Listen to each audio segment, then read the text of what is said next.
नमस्कार प्यारे मित्रों, 27 फरवरी को जो आपके L2 के पेपर हुए थे उनमें से मुझे कुछ क्वेश्चन आज मिले हैं जो आपके हो सकता है जितने भी नंबर बन रहे हैं उनमें बढ़ोतरी कर सकता है। ये नए क्वेश्चन हैं जो आपको पूरे यूट्यूब पर नहीं मिलेंगे, तो उनके बारे में करेंगे चर्चा।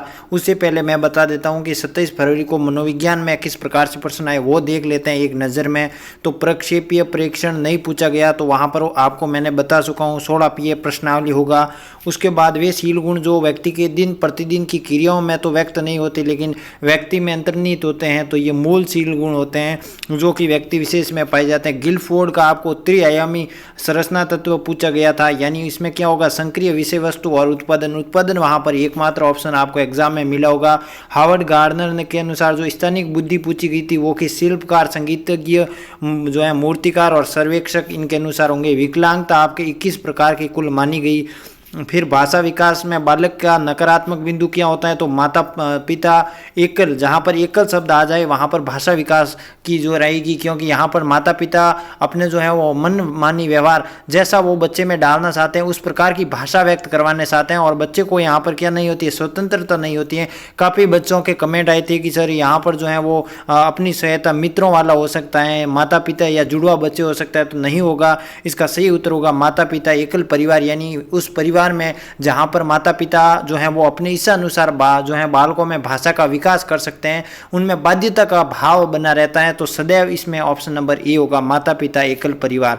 इसके फोल्डिंग पूछा गया आपके वाइगोत्स्की के अनुसार, ये अस्थायी जो है वो सहायता होती है। जब माता पिता शिक्षक अधिगम, जो बालक होता है वो अधिगम करता है तो उसको प्रोत्साहित दे देते हैं, तो वो उसकी अधिगम की मात्रा बढ़ जाती है, तो ये शिक्षण में अस्थायी सहायता है। एनसीएफ 2005 के मुख्य उद्देश्य पूछे गए, तो ये सतत एवं व्यापक मूल्यांकन पर आधारित है, जहां पर परीक्षाओं प्रणालियों को लचीला बनाया जाता है। सुमेलित वाला प्रश्न पूछा गया आपको, जहाँ पर आपको द्वंद्व की स्थिति किशोरावस्था में पाई जाती है। आत्मीयता या त्याग का 65 वर्ष से अधिक, अहम की भावना जो है वो 1 से 3 के मध्य शैशवावस्था में अधिक पाई जाती है, और लज्जा और शर्मिला 4 से 12 माह जो है यानी 12 वर्ष यानी बाल्यावस्था में अधिक पाई जाती है। शिक्षा का अधिकार आरटीए पूछा गया, जहाँ पर आपको पाठ्यक्रम एक शब्द मिला होगा, बिल्कुल सही उत्तर होगा।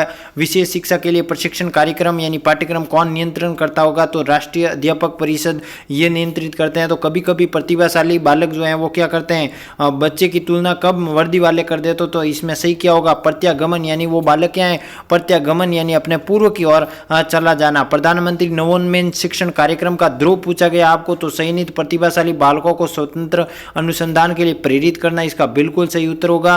फिर बात करें वर्दी और विकास किस पर निर्भर है, तो वर्दी और विकास किस पर निर्भर है, आपके अधिगम और परिपक्वता पर निर्भर है। यूरेका शब्द पूछा गया है, यहाँ पर यूरेका का समस्या समाधान अगर ऑप्शन है तो बिल्कुल सही होगा। बच्चा जो है वो यहाँ पर पापा बोलता है तो इसका होता है, तो काफ़ी जो है वो रिसोर्सेज से पता गया। यहाँ पर अनुकूलन और जो आपके रहेगा किसे अधिगम में, इन दोनों में कंफ्यूजन रहेगा, तो यहाँ पर मुझे लगता है अनुकूलन, लेकिन जब बोर्ड की आंसर की आएगी तभी पता चल जाएगा कि इसका अनुकूलन है, आत्मीकरण है या अधिगम। तो यहाँ पर इसको हम द्वंद्व की स्थिति में इस प्रश्न को डाल देते हैं। आखिर बोर्ड की जो अनुमति होगी, किस प्रकार से बोर्ड ने इसका उत्तर माना है वही परफेक्ट होगा, तो बोर्ड की आंसर की पर ही निर्भर होगा। मात्रात्मक मूल्यांकन की विधि कौन सी है, तो वस्तुनिष्ठ है। कौन सी वस्तुनिष्ठ, क्योंकि इसमें विवेचना वैधता पाई जाती है। व्यक्ति की मूल प्रवृत्तियों का सांवेगिक भावनाओं को व्यक्त होने देना चाहिए, एक दूसरे को खुलकर मिलना, ये क्या है, विरेचन या अविरेचन भी कहा जाता है। शोधन, मार्गांतरीकरण यानी समाज में नई रीति रिवाज पैदा करना। दूसरों का प्रभाव यानी दूसरे के प्रभाव को, हस्तक्षेप को रोकना। सृजनात्मकता की विशेषता आपको नहीं पूछी गई है, तो इसका नहीं वाला आपको आना चाहिए, यानी इसमें क्या है, ये अहम भारी केंद्रित होती है, ये सृजनात्मकता बुद्धि परस्पर संबंधित है, तो इसका ऑप्शन नंबर सी हो जाएगा। फिर देखिए सुमेलित कीजिए, नकारात्मक वाला प्रश्न पूछा गया आपको, जहां पर अपने से संबंधित मजबूत या संगठन को अतार्किक विचार, अतार्किक का क्या हो जाता है, नकारात्मक बिंदु हो जाता है। आक्रामकता यानी एक संवेग को दूसरों पर थोपना। क्षतिपूर्ति यानी किसी की पूर्ति करना, यहाँ पर ये तीनों ऑप्शन थे आपको। बुद्धि की सार्वजनिक क्षमता, उसके सारे पर उद्देश्यपूर्ण क्रिया करती है, तो ये वेस्लर की परिभाषा थी। फिर देखिए निदानात्मक परीक्षणों का निर्माण, छात्रों की अधिगम कठिनाइयों का पता लगाने की परिभाषा किसने दी, तो आपके क्रो के दी। और संकल्पना मानचित्र में शिक्षक किस प्रकार मदद करता है, तो सहसंबंध होता है बालकों और शिक्षकों के मध्य, तो इसका सही उत्तर होगा सहसंबंध। अब देखिए यहाँ पर मुझे जो न्यू क्वेश्चन मिले वो आपके समक्ष मैं प्रस्तुत करता हूँ। तो यहाँ पर ये आपको 27 फरवरी में प्रश्न पूछा गया था कि निम्न में से सुमेलित हैं, यानी सही पूछा गया, तो वहाँ पर शिक्षण अधिगम था, उद्देश्य था और मूल्यांकन थे, ये तीनों जमाने थे, आपको क्रम थे और दूसरे ऑप्शन थे अलग थे, लेकिन ये ऑप्शन बिल्कुल वहां पर सही होगा। ये जो है वो किसका, ब्लूम का पूछा गया था आपको, शिक्षण अधिगम, उद्देश्य और मूल्यांकन। ये प्रश्न आपको 27 फरवरी एग्जाम में पूछा गया। अब बात करते हैं जीके के।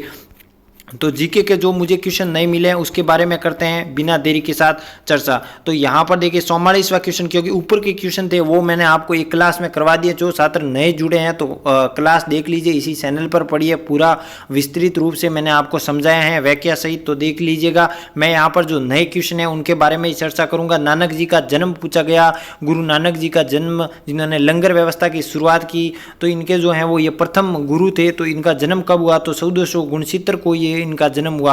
इन्होंने बाबर की सेनाओं को पापियों की सेना भी कहा दोस्तों। किसको, बाबर की सेनाओं को पापियों की सेना भी कहा। तो 1469 में नानक जी का जन्म हुआ। अब देखिए स्वप्नप्रिया लेखक के जो है पुस्तक कौन थे, तो यादवेंद्र शर्मा ऑप्शन में थे और विजय दान देता इसका सही उत्तर होगा। कौन होगा, विजय दान देता। अब देखिए अगला क्वेश्चन, निम्न में से असत्य पूछा गया। बृहस्पति, शनि, अरुण आंतरिक ग्रह हैं, बिल्कुल गलत बात है, ये आंतरिक ग्रह नहीं है दोस्तों। पृथ्वी का आकार भूभाग या जियोड की तरह, बिल्कुल सही बात है। ग्लोब पर दिन रात को विभाजित करने की व्रत को क्या कहा जाता है, प्रदीप्त कहा जाता है। यानी इनमें से कोई नहीं, यहाँ पर इसमें क्या है, असत्य। पहला ऑप्शन असत्य है, बाकी जो है वो दोनों कथन सत्य हैं। तो उस ऑप्शन आपके एग्जाम में कहते हैं उस पर निर्भर है, ये दोनों कथन सत्य हैं। तो ये थे न्यू क्वेश्चन। और भी मुझे न्यू क्वेश्चन मिलेगा या नया प्रश्न जैसे ही मुझे लगेगा तो मैं यूट्यूब पर, टेलीग्राम पर डाल दूंगा, क्योंकि अभी एक क्वेश्चन के लिए क्लास लाना संभव है नहीं। तो आप टेलीग्राम पर जरूर जुड़ जाइएगा। कोई नया क्वेश्चन आता है तो वहां पर डाल दूंगा, और रीट की सूचना भी वहीं पर मैं अपलोड कर देता हूं। मिलते हैं अगले सेशन में। जो है वो चैनल को सब्सक्राइब नहीं किया तो कर लीजिए, वीडियो को लाइक कीजिए। जय हिंद, जय भारत दोस्तों।